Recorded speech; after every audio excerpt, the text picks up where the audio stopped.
Hello and good evening. Thank you for joining us for the 10 o'clock edition of the UBC News Tonight.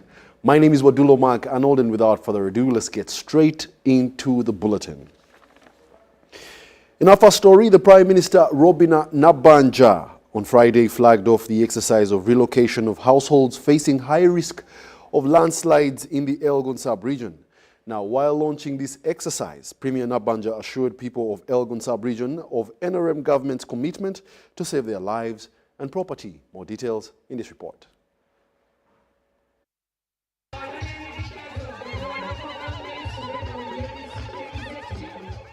The relocation exercise started with the government making a cash disbursement of 10 million shillings being sent to individual landslides high-risk households on top of the 7 million shillings that was earlier given out by Give Directly, a non-government organization. On Friday, government disbursed 2.76 billion shillings to 276 households in Bududa district. While launching the cash transfer, Nabanja asked the people in the landslide high-risk areas to relocate for their own safety. Government has to procure 10,924 acres of land as immediately as possible to enable the resettlement to move faster. However, Nabanja warned that they have been given a grace period of 3 months to have relocated fully to safer places.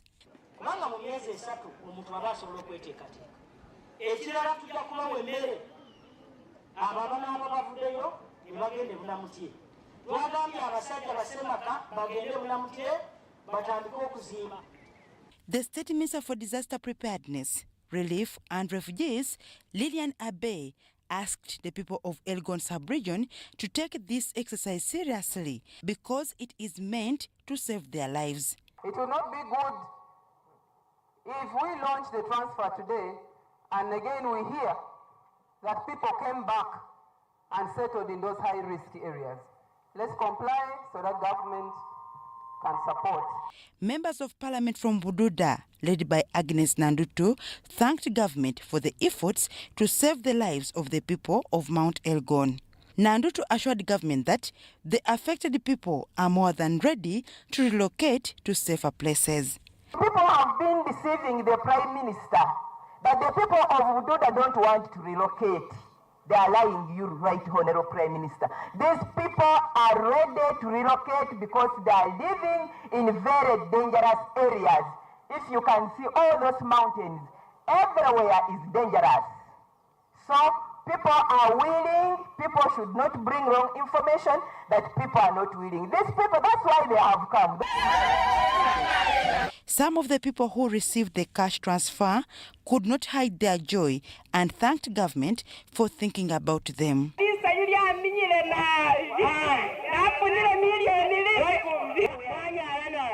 Government is set to compensate households in the landslides high-risk areas to avoid a repeat of the previous years.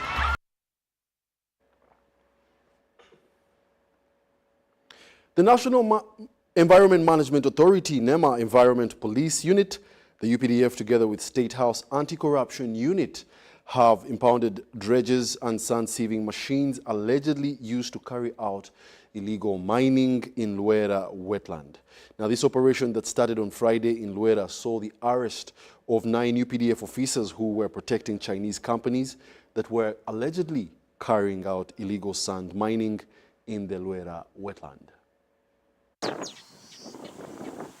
With the aim to enforce the President's directive on conserving and restoring wetlands, National Environment Management Authority NEMA, UPDF, Environmental Police Unit have entered the second of their operation, aimed at restoring Luera wetland. Saturday morning operation saw the impounding of 9 graders, 4 boats, sand sieving machines, 4 generators, and 5 engines, among others. Our objective today is to impound motor vehicles, trucks and excavators or tractors, then demobilizing the mining sites where Maram was dumped, demolishing structures in the wetland, arresting proprietors, and the supervisor targeting prosecution of the graders. Major Joshua Karamaji adds that NEMA will continue with our operations aimed at conserving railway wetland. We're also ensuring that there is continued supervision of the targets and monitoring and surveillance of the sites that for compliance purposes. And we're working with the local leaders to enable them better enforce the environment regulations and sand mining in the locality. Thank you. On the ground, we are going to impound all the exhibits that are movable, and those that are not movable, we shall find a ways of safely demobilizing them. In addition to impounding this equipment, over 20 people were arrested at different sites. In Friday's operation, 7 UPDF officers who were protecting HK Sand Mining Company that belongs to Chinese were arrested at the site and taken to Lukaya police station.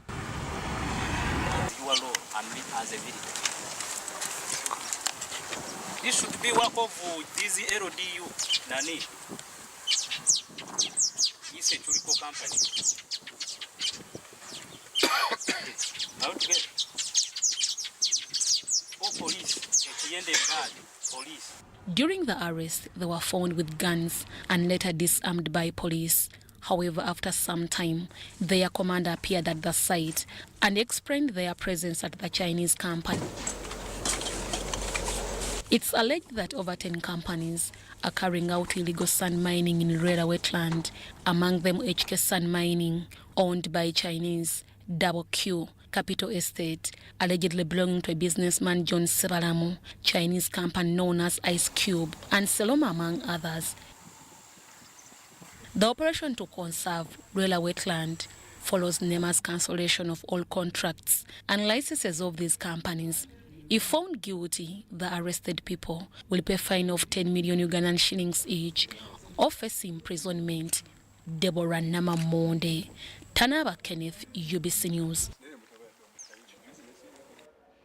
The Lango Cultural Institution has initiated a 15-member committee to plan for the coronation of the newly elected paramount chief. Now, the institution also wants government to expedite the process of constructing a Lango Cultural Palace. More details in this report by our reporter. Sitting on Friday, the Lango Cultural Institution Council of Uitong resolved to hold the enthronement of their newly elected paramount chief in November this year. The transition. A 15-sector committee was set to plan the enthronement. Or the coronation of the new Wananyashi of Lango chiefdom will be on the 2nd of November. We have come up with a roadmap of which we are praying to God to allow us successfully go through it. Government Chief Whip Dennis Samson Obua was appointed to chair the National Organizing Committee, deputized by Maruzi County MP Maxwell Akora. So it's a very significant function that for the first time in many years, in more than 20 years, Lango can come together and showcase to the rest of Uganda that we are also here and we are important. We have now today set about 15 committees that should work with the chairpersons and the members and engage other stakeholders. The Fofadram Trophy, recently won by Lango, was also handed over to the cultural leader during the council proceeding. The paramount chief-elect called on the clan chiefs to embrace government programs and use them to fight poverty.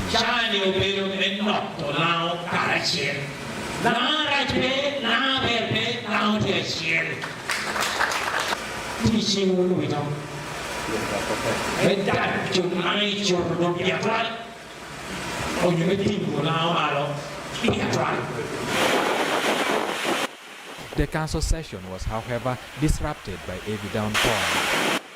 The cultural center designated for the cultural council meeting is in appalling state and requires reconstruction. In 2021, the then deputy speaker, late Jacob Olanya, presided over a groundbreaking ceremony to construct the Lango Cultural Palace. Since then, no structure has been erected on this land. So for us now, this is what we have. We have been chasing the issue of the palace, which was launched about 3 years ago in 2020. Up to now, nothing has happened. We don't even have places of convenience. We don't have water. We don't have shelter. We don't have any decent facility here. The contractor is there. What was needed was the Physical Planning Authority of Lira City to approve. And now that they are on the process and OPM has already paid them, it will happen. The contract which was awarded to CMD Investment Limited to start the construction of our palace had expired. But Solicitor General has extended it for a period of 3 years. Leaders now want the construction process expedited before the extension expires for the second time. Ediulwa, UBC News. Young Engineers Uganda, a pioneer in science and technology, engineering and math education for young children, has selected a team of 16 students to participate in the upcoming VEX World Robotics Championship in Dallas, USA, to run from the 25th to the 3rd of May 2024. Now, this STEM program empowers early career learners in achieving their ambitions and also opens up the opportunities to access unique practical experiences. More details in this report.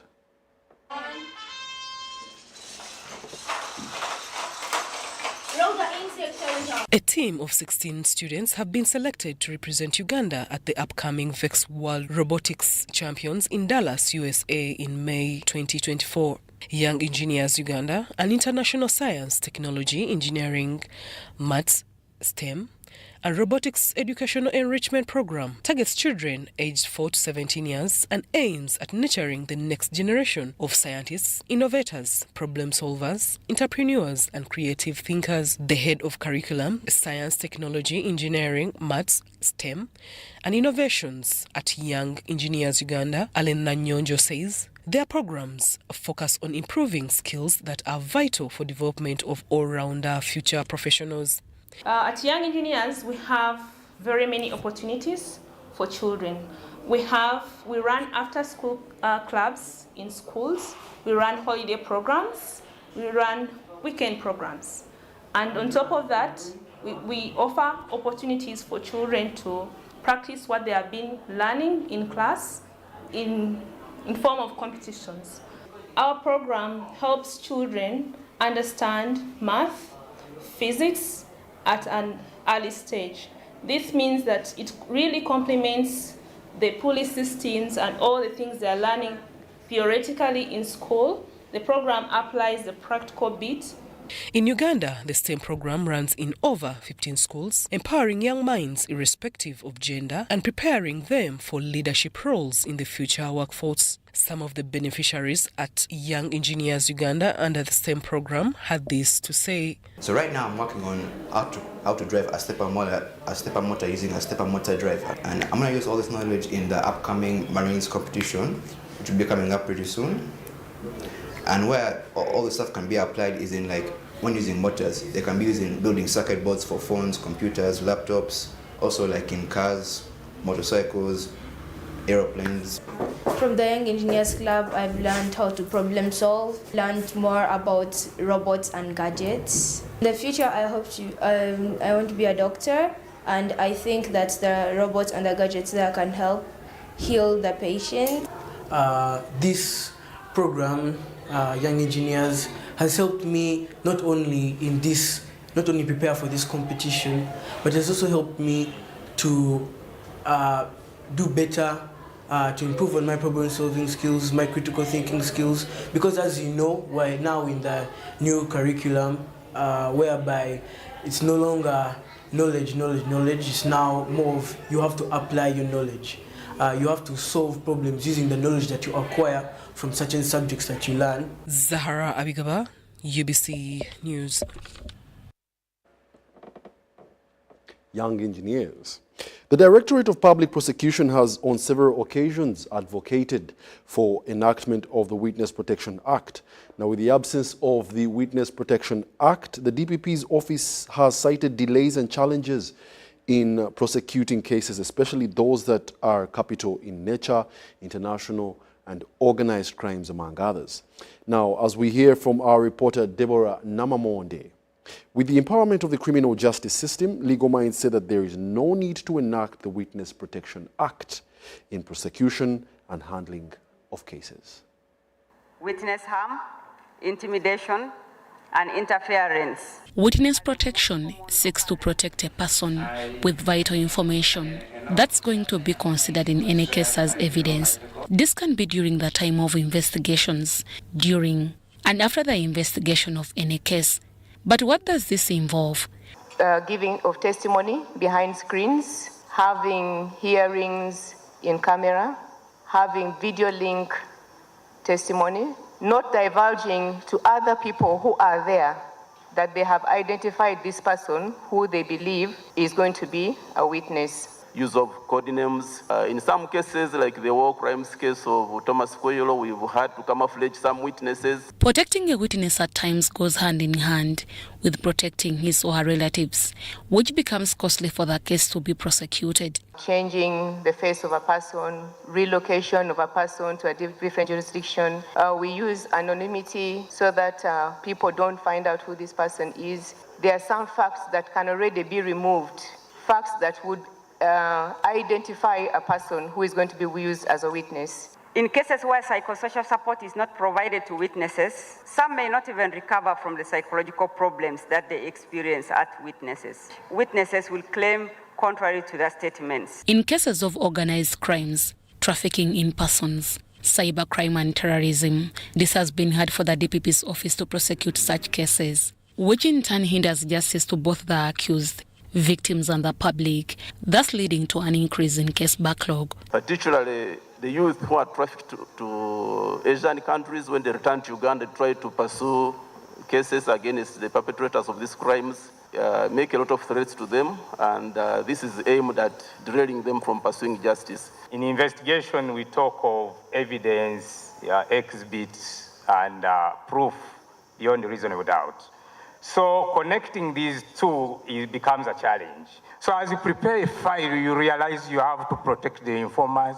There are these children who are victims. The absence of a witness protection measures with the criminal justice system leaves witnesses with no sense of safety, especially when the perpetrators of serious and organized crime happen to be the state actors or politically exposed persons. We understand the state has a higher burden of proving a case beyond reasonable doubt. But at the end of the day, the balance of convenience on convicting innocent people as against acquitting probably people who committed crime. Where is the balance here? With the need to have the Witness Protection Act, the issue at hand was addressed to the head of state. The laws of protecting the witnesses, I didn't know that this was a problem. So if it is a problem, the Attorney General, you should work on it, the laws to protect the witnesses. You would not know the motivations why a person is giving evidence. It cannot be left in the hands of the state to determine on how to control. So the state will be in full control of the trial. In 2023, the DPP's office launched the prosecution-guided investigation guidelines aimed at guiding police and those involved in investigations on how to carry out investigations, mainly in criminal and capital offences.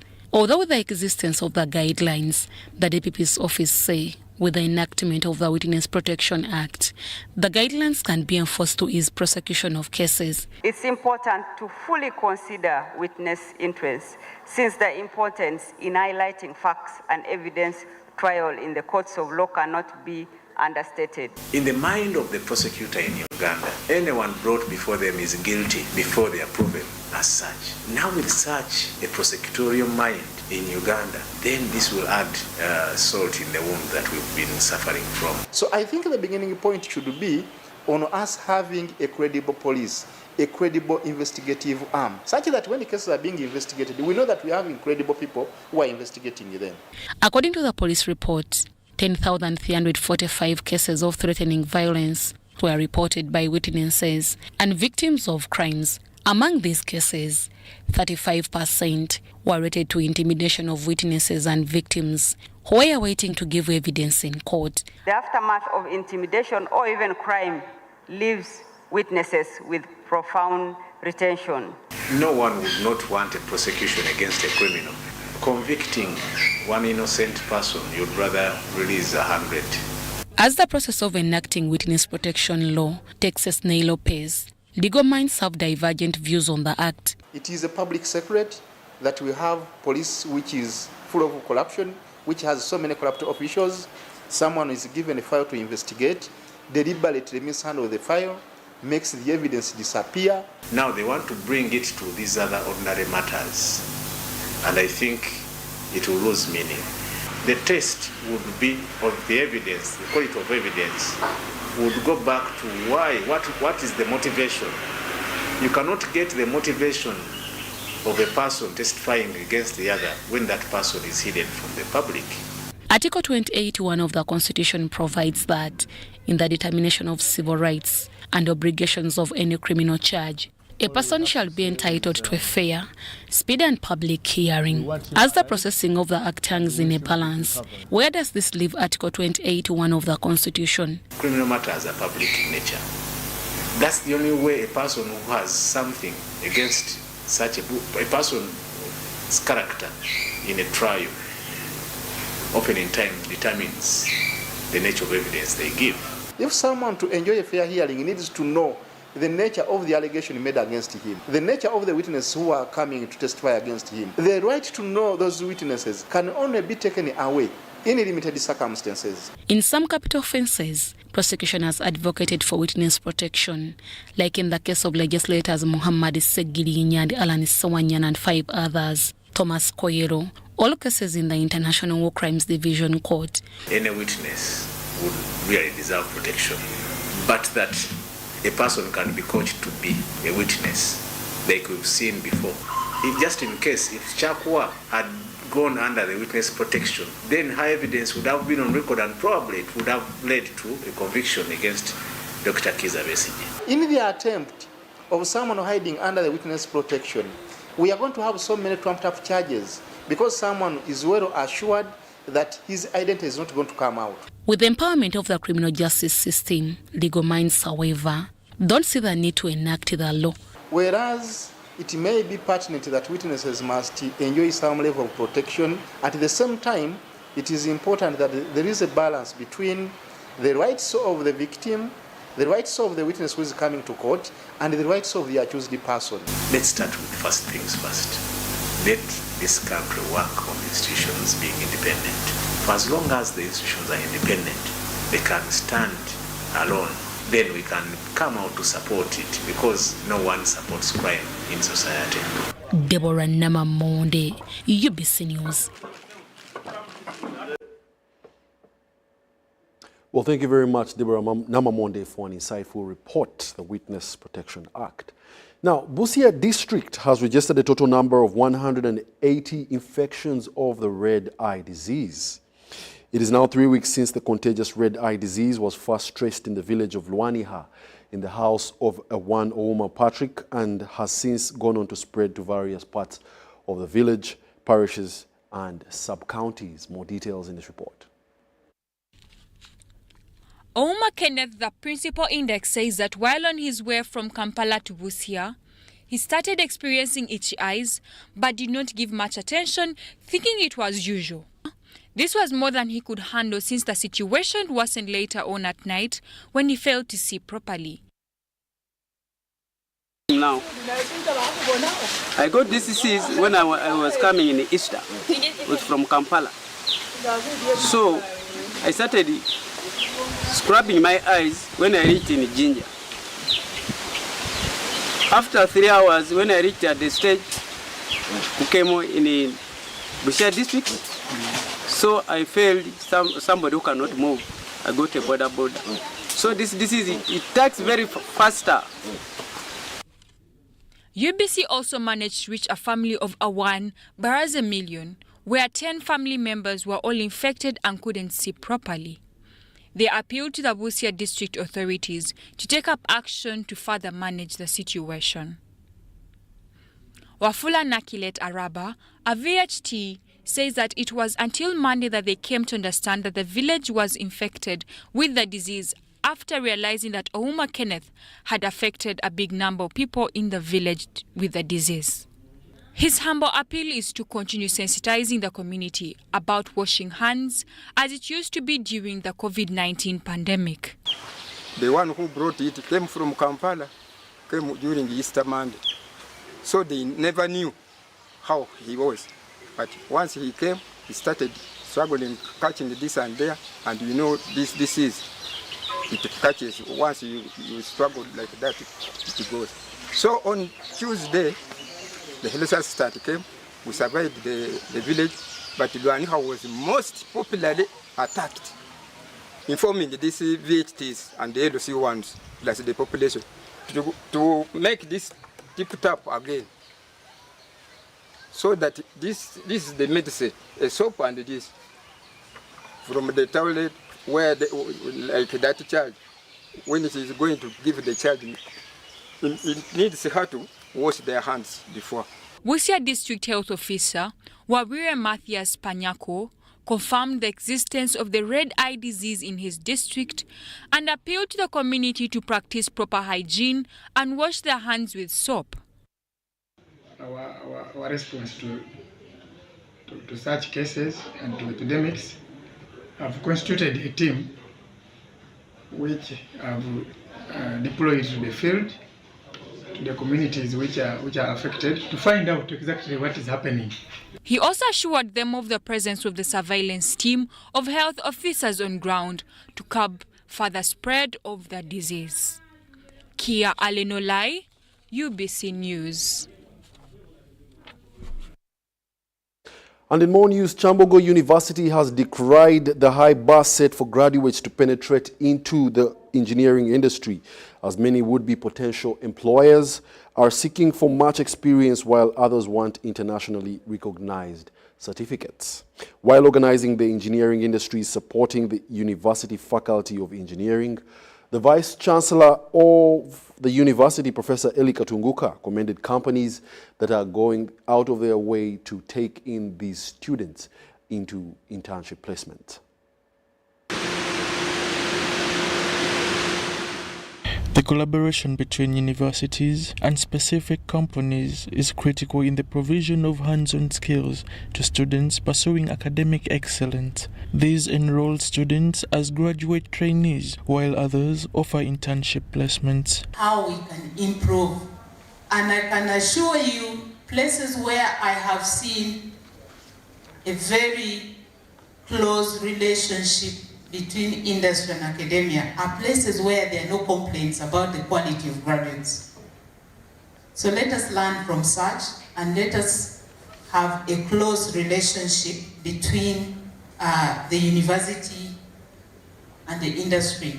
Chambogo University Faculty of Engineering has recognized those engineering industries offering opportunities and practical assistance while executing the mandate of teaching students. And importantly, you will play a very big role in trying to shape our students and make them have that aspect of adaptability to the changing situations. You know, we talk of technology, it's changing, the environment is changing. And the Vice-Chancellor of the university, Professor Eli Katunguka, commends these institutions. However, he has decried of the high bar set for the absorption of graduates. We will be able to see how we can work with the industries to improve the way they do things so that they can make more money. And also get our students introduced to new technologies of manufacturing, new technologies of artificial intelligence, robotics, and all that, which is not here in the university, but is in the industries. The Petroleum Authority urges traditional universities to acquire internationally recognized certificates to produce globally competitive graduates, especially in the booming oil industry. So because of the high standards, it is a requirement that a person who is going to do welding should be internationally certified from an internationally accredited institution. So what we're encouraging universities to do is to make sure that they also get international certifications. For instance, OPITO, for instance, CITB. Apart from providing a training ground to students, universities benefit by transferring theoretical research into practical applications, as well companies acquire new findings from the academia to fit the market dynamics. Komagom Rogers and Abdul Nasir Luwama For UBC.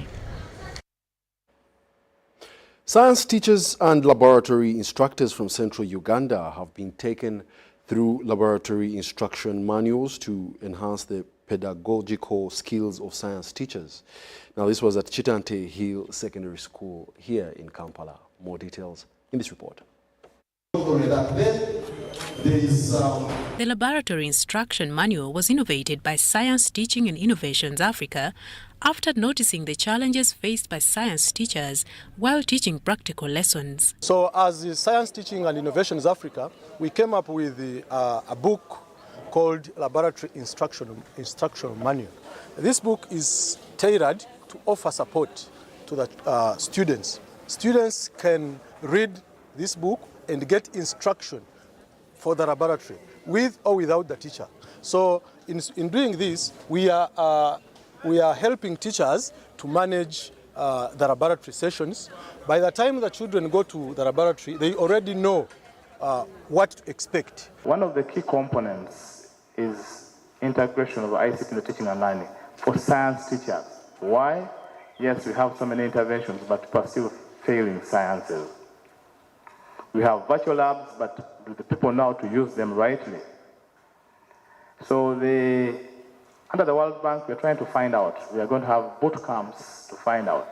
If I'm going to teach simple harmonic motion or simple motion, simple harmonic motion, or maybe saturation, what do I use? According to the Science Teaching and Innovations Africa, schools can be able to access these study manuals freely.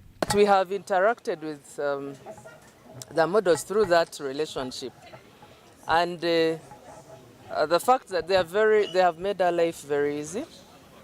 The cost, of course, for the teacher to make one model would be too much, but actually it is free of charge when you request. You request and then they bring, they ask, you request and they bring them, and at free cost, really. We have not had too much expense. Mr. Kabali, a physics teacher from Wakiso, commended the team for the innovation, saying it will go a long way in helping schools that cannot easily access learning aid due to their location. And majorly, I teach physics because I love the physics teaching, but we have been facing challenges in the teaching of physics. That's why it's the worst done subject here in Uganda. Reason being the way we teach it. It is a bit complex, but there is no way we can demonstrate, we can explain to our learners. It is a practical subject, but we normally teach it in a theory way. When I saw that kit, for sure a credit is given to the river flow for what you are doing, Science Initiative team. Thank you so much. During this science teachers workshop, a competence-based secondary kit was also launched. Mario Nawori for UBC. Over 840 Patriots from various schools in Kampala Central have completed a 3-week patriotism training at Old Kampala Senior Secondary School. Now, this training was held under the theme Preserving the Environment. Details in this report.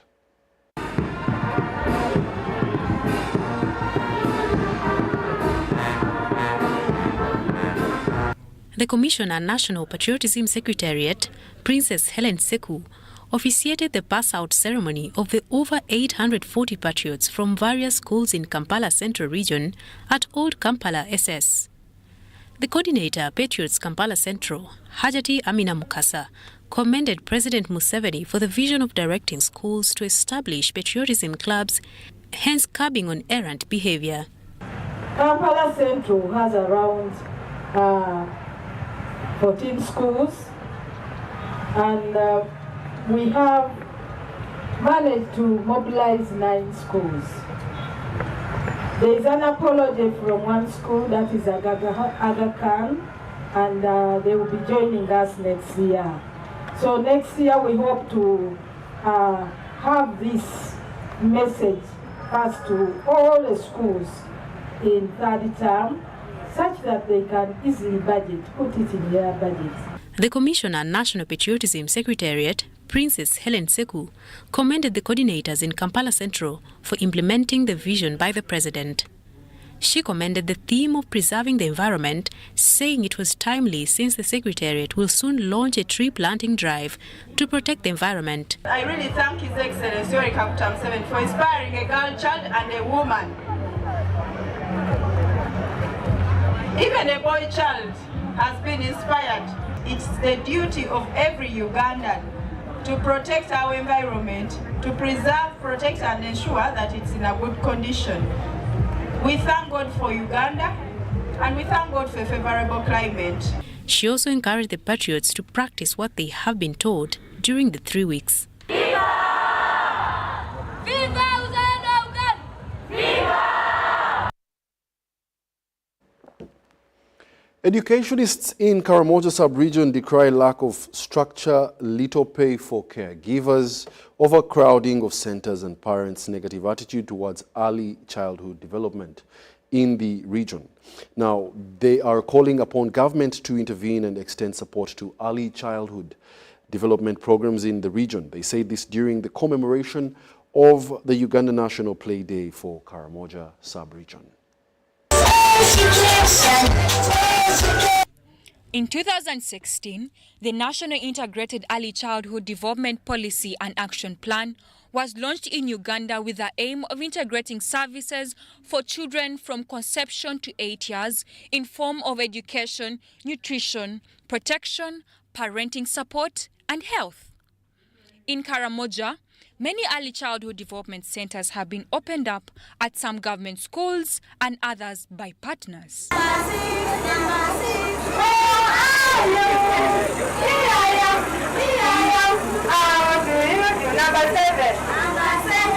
Teachers and leaders know the importance of early childhood development education. Planned in such a way that every school must have an ECD center. And as a district, I think we are doing well. Now we have about 33 ECD centers. And many of them are functional. Nursery schools or ECD centers into place. The importance of nursery children, nursery schools. You find that the child is trained to be confident, self-centered. Communication skills, you find that they will communicate confidently and also with a lot of strength. Openly, they will not even fear the public. Despite the obvious benefits, early childhood educationalists, however, say the program faces many challenges in Karamoja, ranging from poor structure, underpay of caregivers, and parents' negative attitude towards early childhood education. You find that someone waits until when the child reaches 7 or and above years to take the child to primary, and they. So the danger is at the time when there is a lot of graduation, when there's too much sunshine, they don't enjoy. Even apparently when there is a lot of rain now in the rain season, they don't enjoy. And that automatically makes them to go back into their school, to their homes because they can't stay in the payment of the caregivers. Many parents do not really contribute a lot of money to make these centers functional in terms of payment of the caregivers. Then the other thing is the food, which is supposed to be eaten by children at the ECD centers. Yeah, it's not really much because of lack of contribution by the parents. And then the other one is some ECD centers are overcrowded.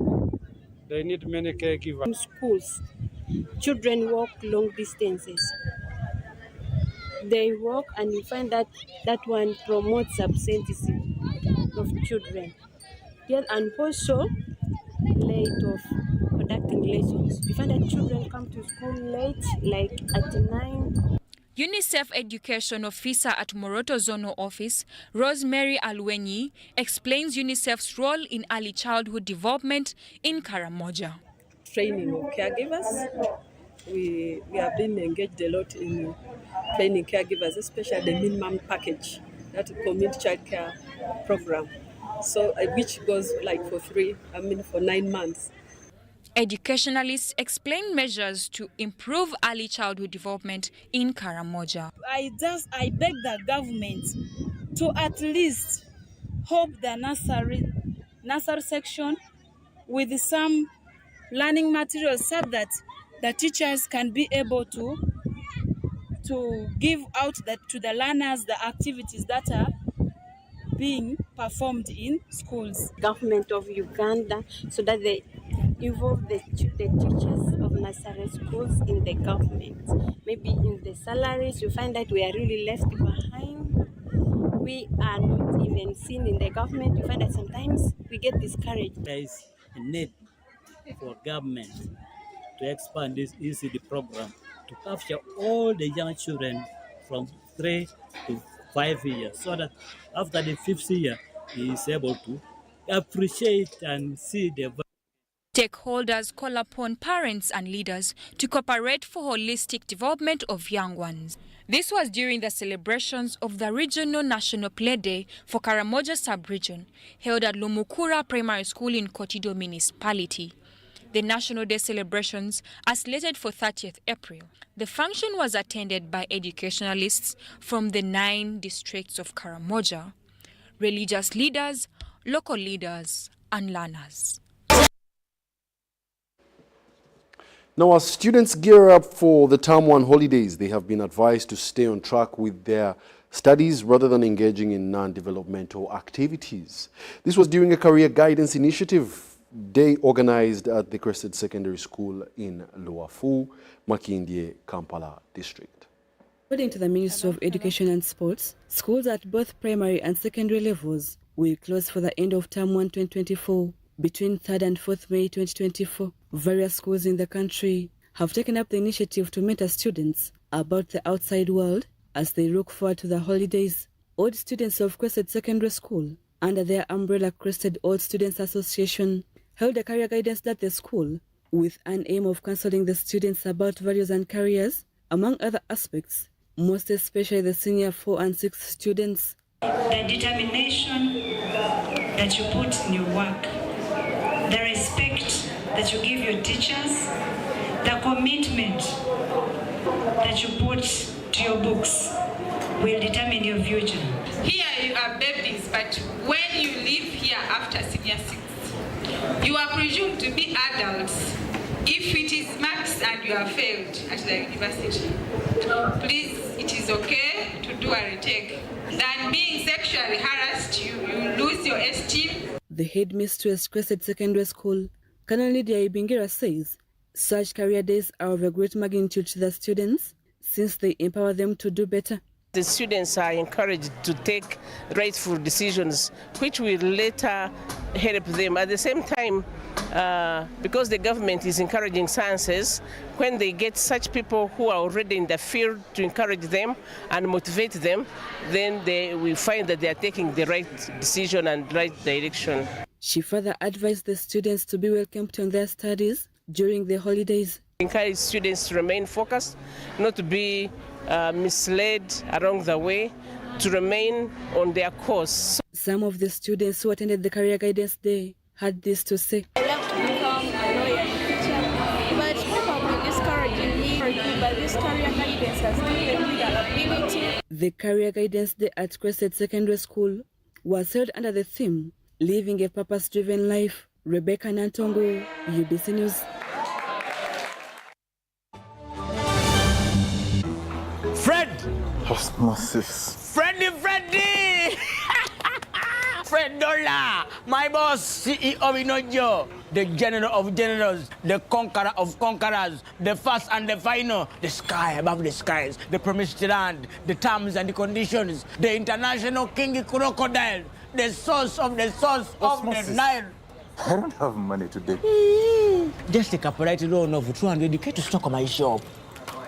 The signs and symptoms of success. The bank commander, not the bank teller. Why hassle for a loan when you've got MTN Momo? We're sorting. Use the Momo app or dial *165*5# for all quick loans. Choose from the different loan options from our partners and get one that works for you. Together, we're unstoppable.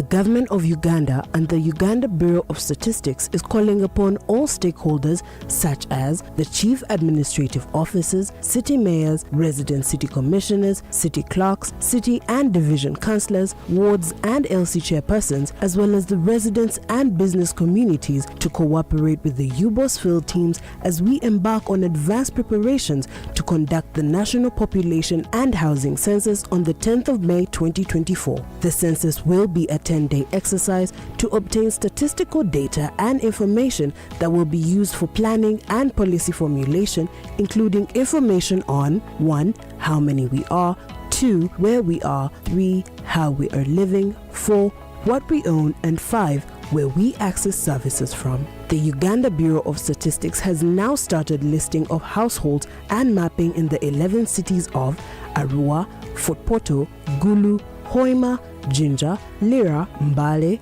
Masaka, Mbarara, Soroti, and in the Greater Kampala comprising of Kampala, Wakiso, and Mukono districts. For more information, please call 0755 342 128 or 0773 342 128. This message is brought to you by the Executive Director and Census Commissioner, Uganda Bureau of Statistics.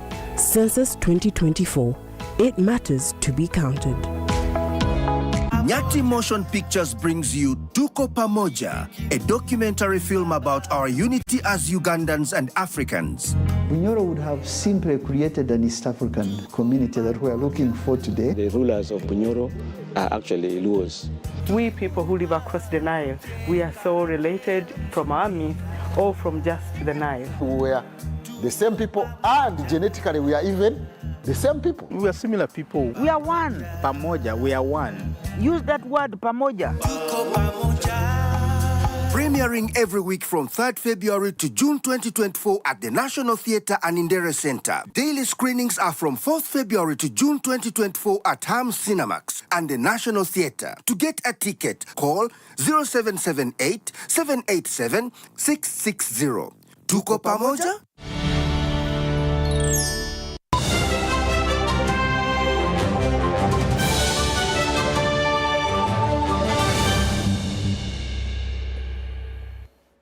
Welcome back. You're still watching the UBC News Tonight.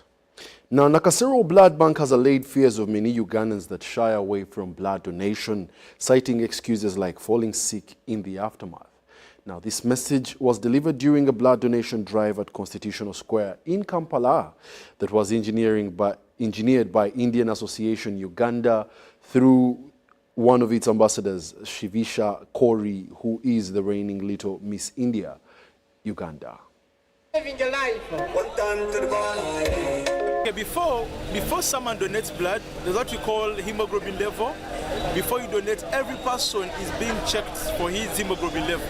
And for the ladies, we start from 12.5, whereas men, we start from 13.5. There is no donor who donates blood minus him or her checked for his or her hemoglobin level. So let people not be shocked, let people not be challenged that we just take our blood. No. Before you donate, we first check to see if you have enough blood to donate. The reigning Little Miss India Uganda, and I'm running a blood donation camp here opposite Centenary Bank in City Square. I am running this donation, this blood camp because I believe that everyone needs to live a life that they can remember, to live just not for a living, but to experience something that they have never experienced. And for me, everyone, no matter what caste or what nationality or religion they are, from the inside they have the same color of blood.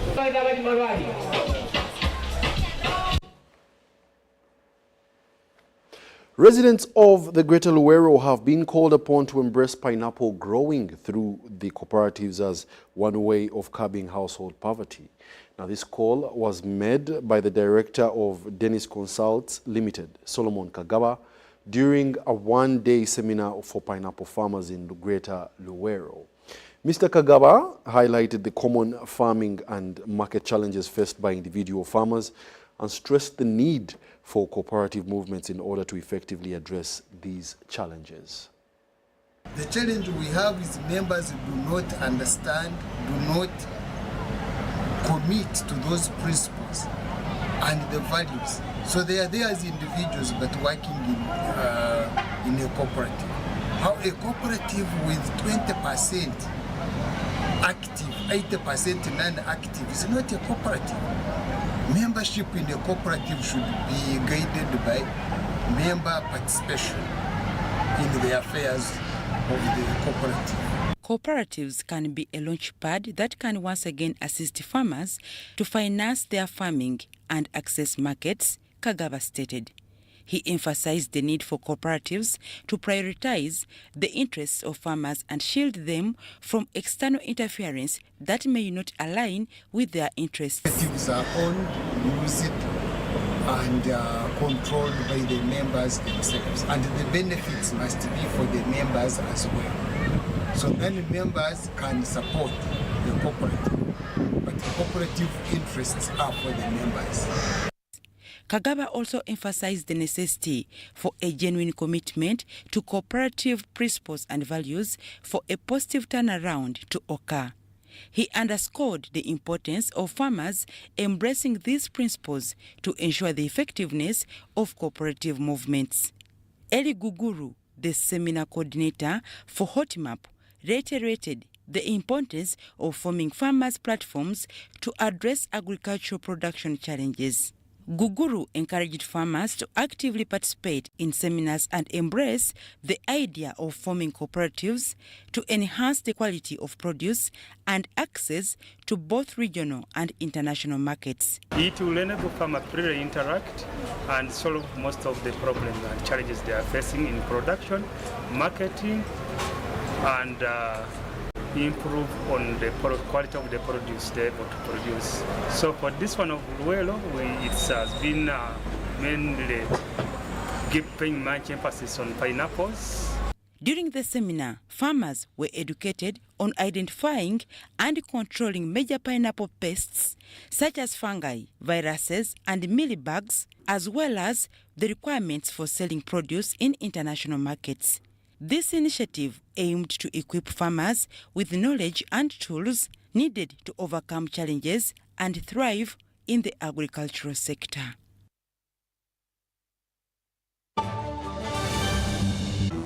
Fred! Osmosis. Freddy! Fred Dollar, my boss, CEO Inojo, the general of generals, the conqueror of conquerors, the first and the final, the sky above the skies, the promised land, the terms and the conditions, the international king crocodile, the source of the Nile. I don't have money today. Just take a polite loan of 200k to stock my shop. The signs and symptoms of success. The bank commander, not the bank teller. Why hustle for a loan when you've got MTN Momo? We're sorting. Use the Momo app or dial *165*5# for all quick loans. Choose from the different loan options from our partners and get one that works for you. Together, we're unstoppable.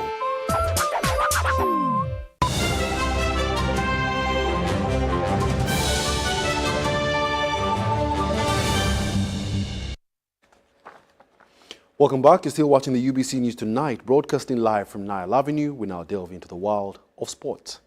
Now, more than 200 participants have taken part in the 2024 Peak Primary School Junior Chess Tournament, and our reporter John Bansentamo has more details. Sport in Uganda has grown from strength to strength, with almost everyone seeming determined to embrace a code or two.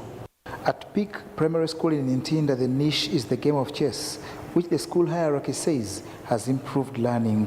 We thought that chess is a good game for the children for purposes of concentration, because it's a game that allows people to concentrate. It's a game of discipline. It allows them to be well disciplined, but also it's an extracurricular activity that is beneficial for the child and is played world over. So other than the academics, we now have chess as a compulsory subject for P1, P2, P3s, and so far we've seen it help the children think better, logically thinking, and it's developing their cognitive skills or senses. The school that already enjoys national and international success has organized the 2024 Peak Primary School Junior Chess Tournament that was a reserve for Primary 1 to Primary 3 learners. In the Primary 1 category, Peter Abasa, Sima Munanuche, Jeji Damukasa and Kwai Mluanyaga were excellent. For Primary 2, Regan Akampurira, Shontal Esa, Shalibali Dawa and Yomchunyi Abigail performed well. Right now we have been wanting more movement, that's the first step forward. It's also taking more time before they play. So focusing more on analysis, one is move, so they think physically before they are making decisions.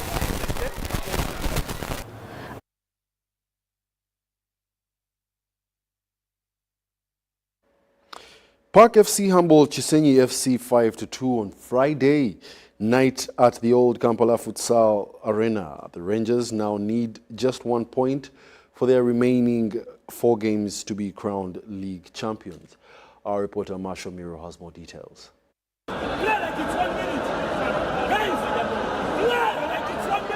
Park FC are 1 point away from claiming their second futsal league crown. The 2023-24 Bet Power Super League season has been a success for them so far.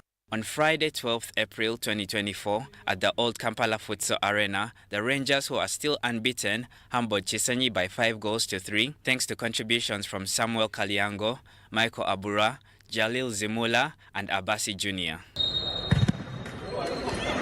Mengo City FC put 5 past Kawempe FC, who displayed a good fight, albeit their 2 goals were not enough for them as they seek a first point of the season. Mengo City dedicated the win to all Muslims who successfully completed their fasting period. Yeah, it's been a good game coming from the Eid holidays. Most of our players are Muslims who have been fasting. That's why we've been struggling a little bit. But it's been a blessing to put up such a performance. The results are not so important. But what we really needed was the performance to come and play, because we've been struggling a little bit. That's why we've been seeing results have not been our way. But it's a blessing that we got these results. Kawempe, we underlooked the team. We thought they were underdogs, but they put quite a good performance coming into this game. So it's been a bonus to win. Going into next games, we have good games coming ahead. Chisenyi, good games coming ahead. So getting this performance, it's been a blessing. And in the other matches, Nansana FC beat Luzira 3-0, Kisugu beat Edegars by 8-0, Lubaga Gramen beat Kampala Junior Team 6-3, and Kaboa Dream Team beat Adenel 3-1. There are 4 match game weeks left this season. Marshall Miro Victor, UBC News. Thank you, Marshall Miro. Now, Luero Secondary School Deputy Head Teacher in charge of academics, Grace Namobiru, has urged students who dislike sports to reconsider, because all forms of sports are important aspect of learning in the new competence-based curriculum for lower secondary education. Ms. Namobiru made this call while addressing students who attended the school's Thanksgiving service following their football team's lifting of this year's Uganda Senior Secondary Schools Sports Association Greater Luero Regional Football Tournament.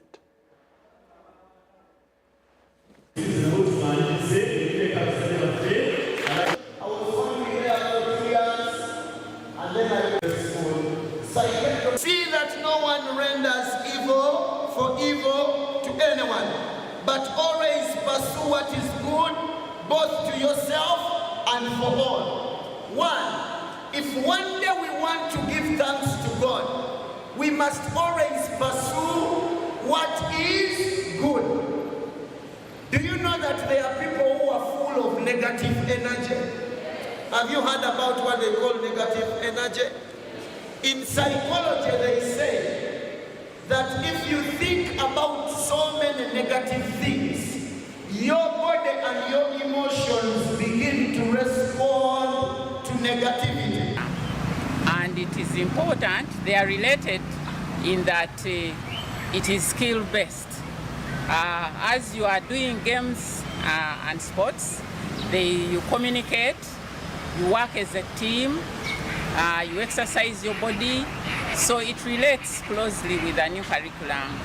So students should take it seriously, other than the old belief whereby parents used to think that if a child engages in sports, they will always fail. the other knowledge-based subjects. So it should be taken seriously because it also has or equips a child with the 21st century skills that are required by the new curriculum.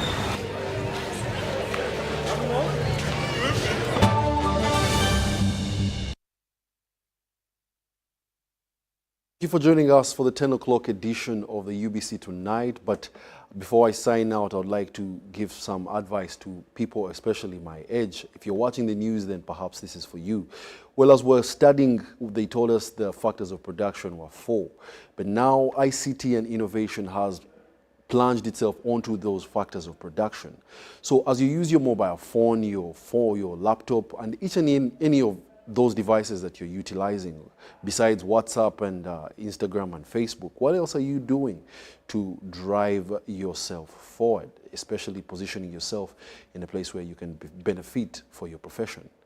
My name is Wadulo Mark Arnold, and it's been lovely reading the news to you. Have a good night.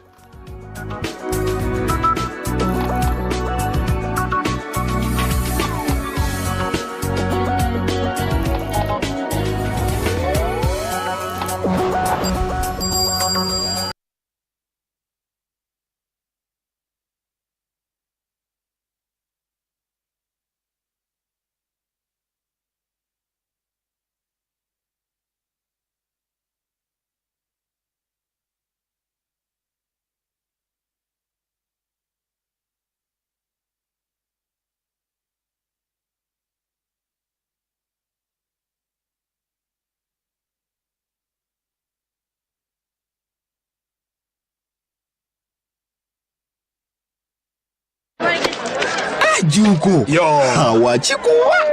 Check the shopping, man. What's your secret? Haven't you heard of the parish development model, PDM? Yes, I did, but I thought it was just a talk. No, Sebatia. It is real. I and a few friends together formed a circle, accessed money from the PDM, invested in a portrait project, and now things are moving. Juko. I thought I was one of your friends. You are. But you left me behind. I didn't leave you in poverty. But what you do, just visit your LC2 chairperson and your parish chief and start the process of economic transformation. Just like that. The parish development model is an initiative from the government of Uganda through the Ministry of Local Government designed to transform all lives of Ugandans for the better. PDM, my parish, my development, my life.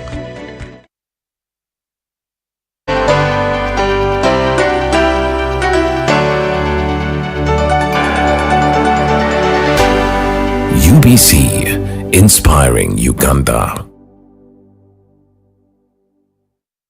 This weekend on UBC. Many couples don't want to talk about forgiveness. They like talking about avoidance or what you'd call resignation. I resign from the matter. Okay. In our local language, you say okwesonyiwa.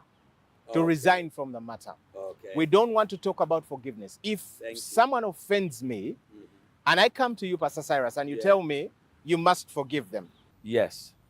I am going to resist you act it out before you even I'm going to resist you. I won't come back. I won't tell you anything that's happening. I've seen that. Because I don't want to talk about forgiveness. That's why it's so pertinent today that we talk about the behavior of the forgiving person and the behavior of the forgiven. Yes. Because some people confuse that. They confuse resignation with forgiveness, avoidance with forgiveness. So, and they think, I forgive that man, that person. I forgive that man. When you ask them,